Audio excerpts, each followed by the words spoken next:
Hello friends, मैं Vishnu are के exam cracker के यूट्यूब चैनल पर आप सभी का स्वागत करता हूं। फ्रेंड्स, आज की इस वीडियो में मैं आप सभी के लिए जो 10,000 जीके के क्वेश्चंस की सीरीज़ है उसका सेकंड पार्ट लेकर आया हूं। ये क्वेश्चन मोस्ट रिपीटेड और मोस्ट इंपॉर्टेंट क्वेश्चन है आपके आने वाले एग्ज़ाम्स के लिए। सभी एग्ज़ाम्स में इनके बार बार पूछे जाने की जो है संभावना बहुत अधिक है। ये काफ़ी सिलेक्टेड और अच्छे लेवल के आपके जीके के क्वेश्चन हैं, तो इसलिए इन क्वेश्चन को बार बार देखिए। इसके सभी पार्ट, इसके पिछले पार्ट को देखने के लिए आपको जो है उसका लिंक डिस्क्रिप्शन में मिल जाएगा, वहाँ से आप देख सकते हैं। ओके, तो फ्रेंड्स आइए शुरू करते हैं आज के क्वेश्चंस को। और फ्रेंड्स, अगर आपको जो कंटेंट मैं इस चैनल पर आपके लिए लेकर आ रहा हूँ अगर पसंद आ रहा तो वीडियो को लाइक ज़रूर किए, ज़्यादा से ज़्यादा फ्रेंड्स के साथ शेयर भी करें वीडियो को, और चैनल को सब्सक्राइब जरूर कर लें, क्योंकि आगे आने वाले समय में इस चैनल पर आपको बहुत ही इंपॉर्टेंट आपको कंटेंट मिलने वाला है। तो फ्रेंड्स आइए शुरू करते हैं आज के इम्पोर्टेंट क्वेश्चंस को। किस युद्ध को जीतने के पश्चात शेरशाह ने दिल्ली में अफगान सत्ता की स्थापना की? आंसर होगा चौसा का युद्ध। चौसा का युद्ध जीतने के बाद जो है शेरशाह सूरी ने दिल्ली में अफगान सत्ता की स्थापना की। शेरशाह ने। आलमगीर टीला जो 1958 में पता लगा था कहाँ स्थित है? आंसर होगा उत्तर प्रदेश के मेरठ जिले में। आलमगीर टीला जो है वो उत्तर प्रदेश के मेरठ जिले में है। ऐहोल अभिलेख किस शासक से संबंधित है? ऐहोल अभिलेख है पुलकेशिन द्वितीय से संबंधित। तोल्काप्पियम किस युग की महान कृति है? तोल्काप्पियम जो है वो संगम युग की एक कृति है। इलाहाबाद स्तंभ लेख का रचनाकार कौन था? ये थे हरिसेन। किस मुगल शासक को सहो बेखबर के नाम से जाना जाता है? आंसर होगा बहादुर शाह प्रथम को। बहादुर शाह प्रथम को जो है सहो बेखबर के नाम से भी जाना जाता है। अंतिम मुगल बादशाह बहादुर शाह द्वितीय की मृत्यु कहाँ हुई? आंसर होगा रंगून में। फोर्ट विलियम कहाँ स्थित है? कलकत्ता में। फोर्ट विलियम कलकत्ता में है। रणजीत सिंह और ब्रिटिश ईस्ट इंडिया कंपनी के बीच 1809 में कौन सी संधि हस्ताक्षरित हुई थी?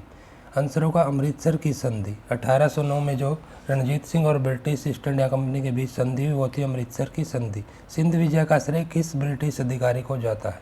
यह है चार्ल्स नेपियर को। वैदिक राजाओं द्वारा अपनी प्रजा से वसूल किए जाने वाले कर या उपहार का क्या नाम था? आंसर होगा बलि। जो कर होता था वैदिक काल में उसको बोलते थे बलि। संगम युग का ग्रंथ मणिमेकले किस धर्म की श्रेष्ठता प्रतिपादित करता है? आंसर होगा बौद्ध धर्म की।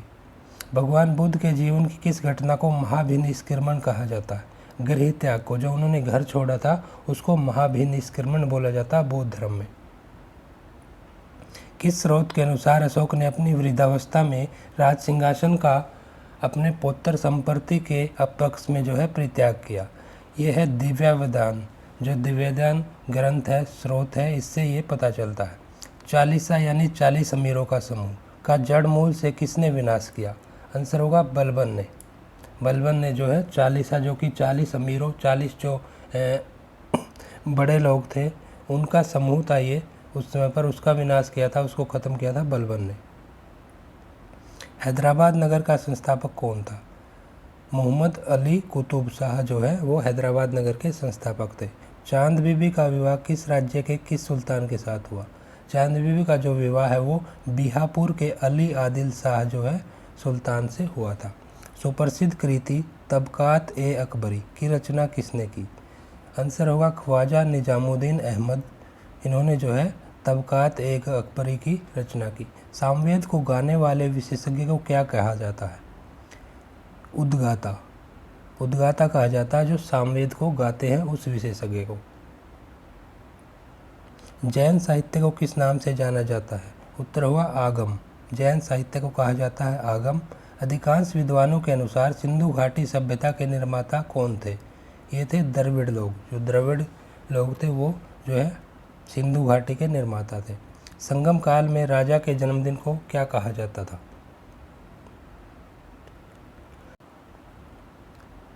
संगम काल में जो राजा का जन्मदिन था उसको पेरूनल कहा जाता था। याज्ञवल्क्य स्मृति टीका किसने लिखा है? ये लिखा है विज्ञानेश्वर ने। याज्ञवल्क्य स्मृति टीका जो लिखा वो ये विज्ञानेश्वर ने लिखा है। कश्मीर का अकबर किसे कहा जाता है? कश्मीर का अकबर जैनुल आबिदीन को। काफ़ी इंपॉर्टेंट क्वेश्चन आपके लिए। कश्मीर का अकबर कहा जाता है जैनुल आबादीन को। बाबर की आत्मकथा तुझके बाबरी किस भाषा में है? यह तुर्की भाषा में। ईस्ट इंडिया कंपनी को बंगाल और बिहार की दीवानी किस मुगल सम्राट ने प्रदान की? ये की आपको शाह आलम द्वितीय ने। शाह आलम द्वितीय ने ईस्ट इंडिया कंपनी को बंगाल और बिहार की दीवानी जो है वो प्रदान की। ऋग्वेद में दस्यु शब्द किसके लिए आया है? ऋग्वेद में जो है दस्यु शब्द है वो अनार्यों के लिए, यानी जो आर्यों के अलावा दूसरे लोग थे, नॉन आर्यंस लोग थे, उनके लिए ये था, अनार्यों के लिए। संगम युगीन साहित्य किस शैली में लिखा गया है? संगम युगीन साहित्य काव्य शैली में लिखा गया है। गौतम बुद्ध के जन्म के समय पाटलिपुत्र का सम्राट कौन था? गौतम बुद्ध के जन्म के समय जो पाटलिपुत्र का सम्राट थे वो थे बिंबिसार। चंद्रावर का युद्ध किसके बीच हुआ? चंद्रावर का युद्ध जो है वो मोहम्मद गौरी और जयचंद के बीच, चंदावर या चंद्रावर बोलते हैं इसको। परमार वंश की राजधानी कहाँ थी? परमार वंश की राजधानी थी धारा नगरी में। महाबलीपुरम स्थित 7 रथ मंदिरों का निर्माण किसने करवाया? महाबलीपुर में जो 7 रथ मंदिर हैं उनका निर्माण करवाया नरसिंह वर्मन ने। तहकीक-ए-हिंद ग्रंथ की रचना किसने की? तहकीक-ए-हिंद ग्रंथ की रचना की अल-बरूनी ने। दीवान-ए-कोही की स्थापना किस सुल्तान ने की थी? दीवान-ए-कोही की स्थापना मोहम्मद तुगलक ने की थी। जफरनामा के नाम से इतिहास में क्या विख्यात है? जफरनामा के जो नाम है यह औरंगजेब को लिखा गया गुरु गोविंद सिंह का पत्थर। ओके, ये पत्थर लिखा गया था जिसको जफरनामा बोला जाता है, औरंगजेब द्वारा गुरु गोविंद सिंह को, औरंगजेब को लिखा था गुरु गोविंद सिंह ने। आर्यों के पूर्व की ओर प्रसार का अभिज्ञान कराने वाली अग्नि वैश्वानर तथा विदेध माधव की कथा का जो उल्लेख है वो किस ग्रंथ में है? ये उल्लेख आपका शतपथ ब्राह्मण ग्रंथ में। ऋग्वेद में सबसे अधिक मंत्र किस देवता की स्तुति में लिखे गए हैं? ऋग्वेद में सबसे ज़्यादा मंत्र लिखे गए हैं इंद्र की स्तुति में। निषाद का सबसे पहला उल्लेख किस ग्रंथ में मिलता है? निषाद का सबसे पहला जो उल्लेख है उसका वर्णन है वो यजुर्वेद में मिलता है। खानवा के युद्ध में मेवाड़ को पराजित करने वाला शासक कौन था? खानवा के युद्ध में मेवाड़ को पराजित किया था बाबर ने। लॉर्ड डलहौजी ने अपहरण की नीति यानी डॉक्ट्रिन ऑफ लैप्स के अंतर्गत सर्वप्रथम किस राजा को अंग्रेजी साम्राज्य के अधीन रखा? तो ये सबसे पहले सतारा को जो है अंग्रेजी साम्राज्य में मिलाया था। भारत में स्थानीय स्वशासन का प्रारंभ किसने किया? भारत में स्थानीय स्वशासन का प्रारंभ लॉर्ड रिपन ने किया। मध्यकालीन इतिहास का सर्वाधिक विवादास्पद शासक किसे माना जाता है? सबसे ज़्यादा जो विवादास्पद शासक है मध्यकालीन इतिहास के वो है मोहम्मद तुगलक। मौर्य सम्राट अशोक के शासनकाल में प्रांतों की संख्या 5 थी। तक्षशिला किस प्रांत की राजधानी थी? तक्षशिला थी उत्तरापथ की राजधानी। अजंता की कौन सी गुफा सर्वाधिक प्राचीन है जिसमें 16 बौद्ध उपासकों को स्तूप की तरह आगे बढ़ते हुए चित्रित किया गया है? तो ये आपका जो है गुफा है, गुफा संख्या 9। गुप्त प्रशासन में गज सेना का अध्यक्ष किसे कहा जाता है? गुप्त प्रशासन में महापीलुपति को जो है गज सेना का अध्यक्ष कहा जाता था। बराहमिहिर द्वारा रचित बृहत संहिता में चालुक्य वंश को किस जाति का माना गया है? ये माना गया है सुलीक जाति का। राष्ट्रकूट राजवंश के चोल लेखों में किस राजा को सुगमतावर्त अर्थात करों को हटाने वाला कहा गया है? तो ये कहा गया है कुलोतुंग प्रथम को। गुलाम वंश का शासक अलाउद्दीन मसूद शाह किस परिवार से संबंधित था? ये थे इल्तुतमिश के परिवार से। सल्तनत काल में विद्वानों तथा धार्मिक लोगों को प्रदान की जाने वाली आर्थिक सहायता क्या कहलाती थी? इदरार बोलते थे जो सल्तनत काल में विद्वानों तथा धार्मिक लोगों को आर्थिक सहायता दी जाती थी। अकबर ने 1562 में मेड़ता पर सरफुद्दीन के नेतृत्व में विजय प्राप्त की। वहाँ का शासक कौन था? वहाँ के शासक थे जयमल।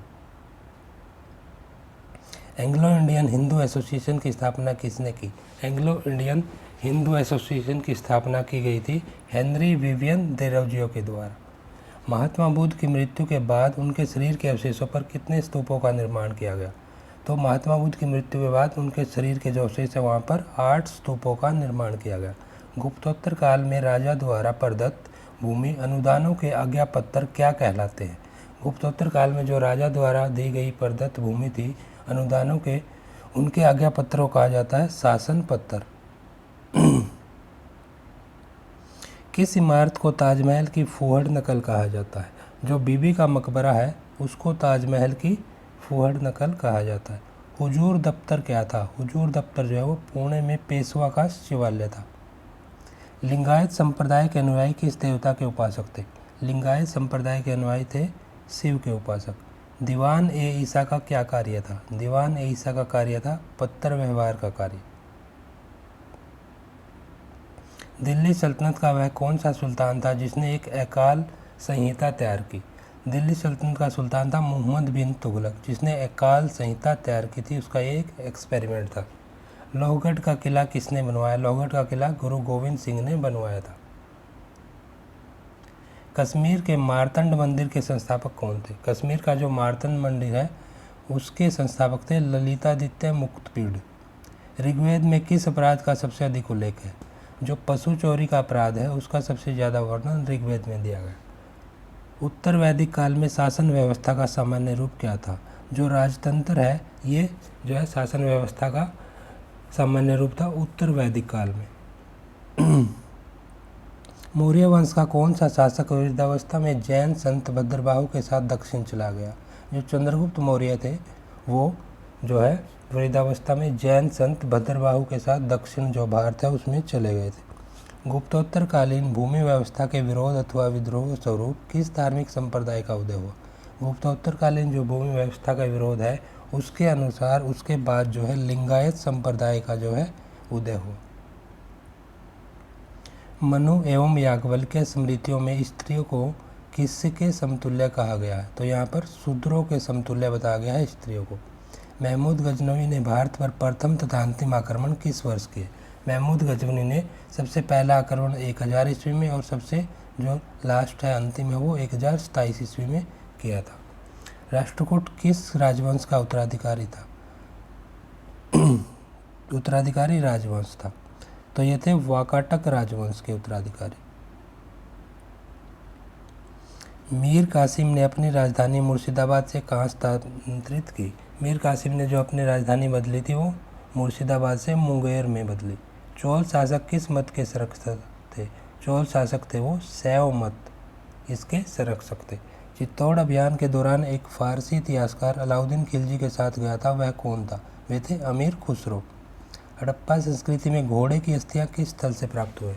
जो घोड़े की अस्थियां मिली है हड़प्पा संस्कृति में वो मिली है सुरकोटड़ा नामक स्थान से। संगम युग में रचित ग्रंथ तोलकाप्पियम का विषय क्या है? यह है तमिल व्याकरण से संबंधित।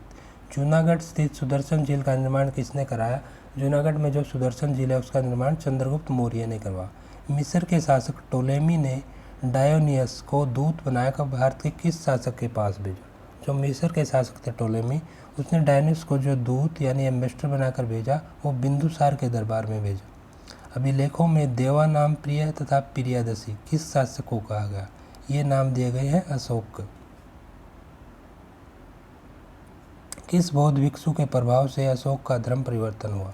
उपगुप्त थे जो बौद्ध भिक्षु थे उनके प्रभाव से अशोक का धर्म परिवर्तन हुआ और उन्होंने बौद्ध धर्म को अपनाया था। इस्लामी स्थापत्य कला का सर्वाधिक बहुमूल्य रत्न समझे जाने वाले अलाई दरवाजे का निर्माण किसने करवाया? तो अलाई दरवाजे का निर्माण करवाया अलाउद्दीन खिलजी ने। बंगाल के किस नवाब ने अपनी राजधानी ढाका से मुर्शिदाबाद स्थानांतरित की? बंगाल के नवाब जो कि मुर्शिद कुली खां थे उन्होंने अपनी राजधानी बदली थी ढाका से मुर्शिदाबाद। प्रसिद्ध कोणार्क मंदिर किस देवता के लिए है? कोणार्क का मंदिर ये सूर्य देवता के लिए है। हड़प्पाकालीन सभ्यता मानव इतिहास के किस युग से संबंधित है? हड़प्पाकालीन जो सभ्यता है वो है कांस्य या ताम्र युग से संबंधित। प्रसिद्ध बौद्ध संगति का आयोजन बुद्ध की मृत्यु के तत्काल बाद किया गया था, प्रथम बौद्ध संगति। ओके, इस संगति की अध्यक्षता किसने की? जो प्रथम बौद्ध संगति हुई थी उसकी अध्यक्षता की महाकश्यप ने। मिलिंद पन्नों के पात्र हैं, मिलिंद पन्नों के जो पात्र हैं इसमें वो है नागसेन और मिनेंदर। मिनेंदर को ही मिलिंद बोला जाता। पल्लव चोल मंदिर स्थापत्य कला की शैली को किस नाम से जाना जाता? जो पल्लव चोल मंदिर है उसकी कला है द्रविड़ शैली। कल्याणी के चालुक्यों के सर्वाधिक प्रबल शत्रु कौन थे? जो चालुक्य थे उनके शत्रु थे तंजावुर के चोल। वह कौन सुल्तान था जो स्वयं को नायब ए खुदाई यानी ईश्वर का प्रतिनिधि कहता है, ये थे बलबन। रजमनामा के नाम से किस संस्कृत ग्रंथ का अनुवाद किया गया? रजमनामा का जो नाम है वो महाभारत का जो है इसके नाम से अनुवाद किया गया। ईरान की सीमा के समीप स्थित हड़प्पाकालीन प्रमुख स्थल का क्या नाम है? ईरान की सीमा के पास जो हड़प्पाकालीन स्थल है उसका नाम है सुख्ता गेंडोर। नवीनतम हड़प्पाकालीन स्थल धोलावीरा कहाँ से मिला है, किस राज्य में? यह है गुजरात में। किस जैन तीर्थकर को भगवान कृष्ण का निकट संबंधी माना जाता है? जो अरिष्टनेमि है, जिनको नेमिनाथ भी बोला जाता है, इन जैन तीर्थकर को जो है भगवान कृष्ण का निकट संबंधी माना जाता है। मौर्य साम्राज्य में सीताध्यक्ष किस विभाग का अध्यक्ष होता था? ये होते थे कृषि विभाग के अध्यक्ष। कृषि विभाग के अध्यक्ष को सीताध्यक्ष बोलते थे मौर्य साम्राज्य में। अलाउद्दीन खिलजी ने किस प्रदेश से अपार संपदा प्राप्त करके सल्तनत का जो राजगद्दी है उस पर अधिकार किया? उन्होंने देवगिरी से जो है अपार संपत्ति प्राप्त की और सल्तनत का जो है राजगद्दी पर उन्होंने अधिकार किया। मुगल साम्राज्य का प्रांतों में विभाजन सर्वप्रथम किसने किया? सबसे पहले जो प्रांतों में विभाजन किया मुगल साम्राज्य का वो अकबर ने किया। दिल्ली के सिंहासन पर बैठने वाला पहला अफगान शासक, ये थे बहलोल लोधी। भारत में पुर्तगालियों का पहला गवर्नर कौन था? भारत में पुर्तगालियों के पहले गवर्नर थे Alfonso de Albuquerque. Vasco da Gama पहली बार भारत कब आए? वास्को डी गामा जो है पहली बार भारत आए थे 27 मई 1498 को। भगवान बुद्ध को निर्वाण कहाँ प्राप्त हुआ? भगवान बुद्ध को जो है निर्वाण प्राप्त हुआ वो कुशीनगर में। छत्रपति शिवाजी की मंत्री परिषद को क्या कहा जाता था? छत्रपति शिवाजी की मंत्री परिषद को बोलते थे अष्टप्रधान। अथर्ववेद का ब्राह्मण ग्रंथ कौन सा है? अथर्ववेद का ब्राह्मण ग्रंथ है गौपथ ब्राह्मण। बाबा फरीद कौन थे? बाबा फरीद थे प्रसिद्ध सूफी संत। किस मुगल सम्राट को राष्ट्रीय सम्राट कहा जाता है? मुगल सम्राट अकबर को जो है राष्ट्रीय सम्राट कहा जाता है। नूरजहाँ का वास्तविक नाम क्या था? नूरजहाँ का जो वास्तविक नाम था, रियल नेम था, वो था मेहरुनिसा। सैयद वंश का संस्थापक, सैयद वंश के संस्थापक थे खिजर खान। किस सूफी संत ने कहा था दिल्ली अभी दूर है? दिल्ली अभी दूर है ये कहा गया सूफी संत निजामुद्दीन औलिया द्वारा। किस ग्रंथ का अनुवाद रजमनामा के नाम से किया गया है? ये रिपीटेड क्वेश्चन है। महाभारत का अनुवाद। मराठा स्वतंत्रता संग्राम का नेतृत्व औरंगजेब के विरुद्ध किस महिला ने किया? ये थी ताराबाई। मराठा जो स्वतंत्रता संग्राम है उसमें ताराबाई ने नेतृत्व किया था औरंगजेब के विरुद्ध, तो ये महिला थी। पानीपत का तीसरा युद्ध जो कि 1761 में हुआ, अहमद शाह अब्दाली और किन के बीच हुआ? ये अहमद शाह अब्दाली और मराठों के बीच हुआ। प्रथम जैन सभा किस शासक के काल में? पहली जो जैन सभा हुई वो चंद्रगुप्त मौर्य के शासनकाल में हुई। प्रथम ऐतिहासिक सम्राट किसे माना जाता है? सबसे पहला जो सम्राट माना जाता है वो चंद्रगुप्त मौर्य को माना जाता है। हड़प्पा संस्कृति की आयताकार मोहरें सामान्यतः किससे बनी है? जो हड़प्पा संस्कृति की आयताकार मोहरें हैं वो सेल खड़ी से बनी है।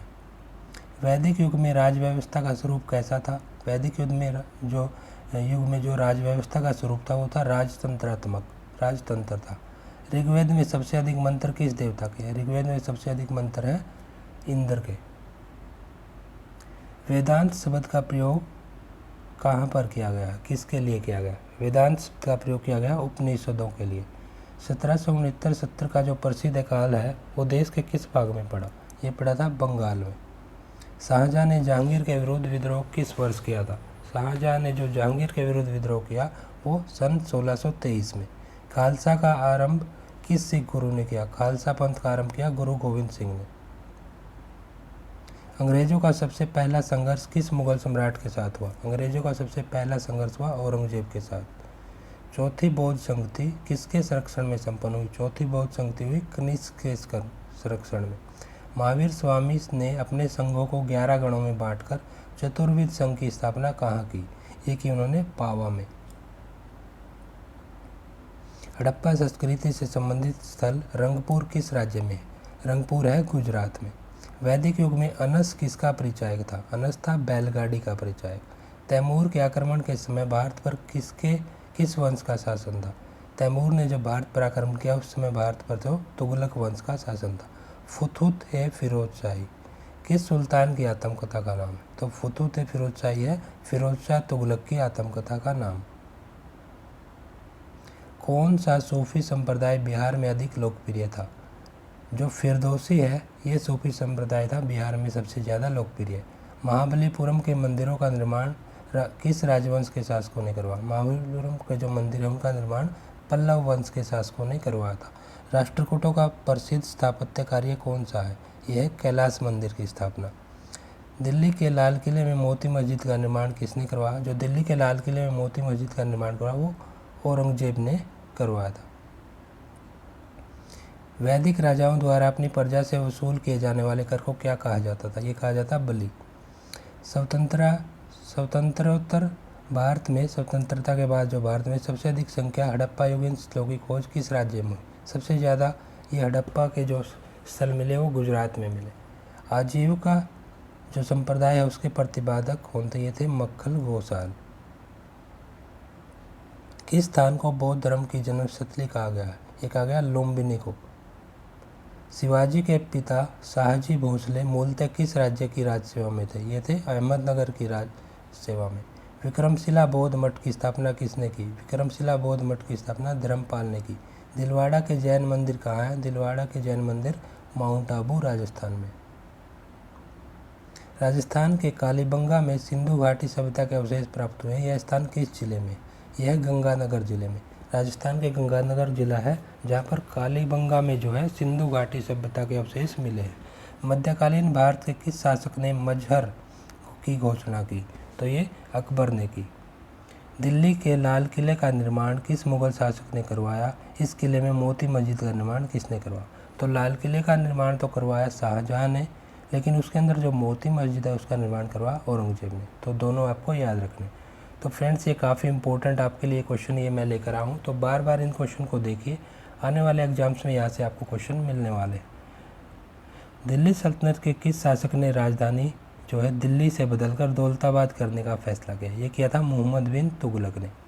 दीवाने कोही जिनकी स्थापना मोहम्मद बिन तुगलक ने की थी किस विषय से संबंधित है? दीवाने कोही है कृषि से संबंधित। ब्रिटिश ईस्ट इंडिया कंपनी को सूरत में कारखाने की अनुमति देने वाला मुगल शासक कौन था? ये थे जहांगीर। 1878 का जो वर्नाकुलर प्रेस एक्ट आया था उसका क्या अभिप्राय है? उसका अभिप्राय है भारतीय भाषाओं में समाचार पत्रों का प्रकाशन रोकना। सत्यशोधक समाज की स्थापना किसने की? सत्यशोधक समाज की स्थापना ज्योतिबा फुले ने की।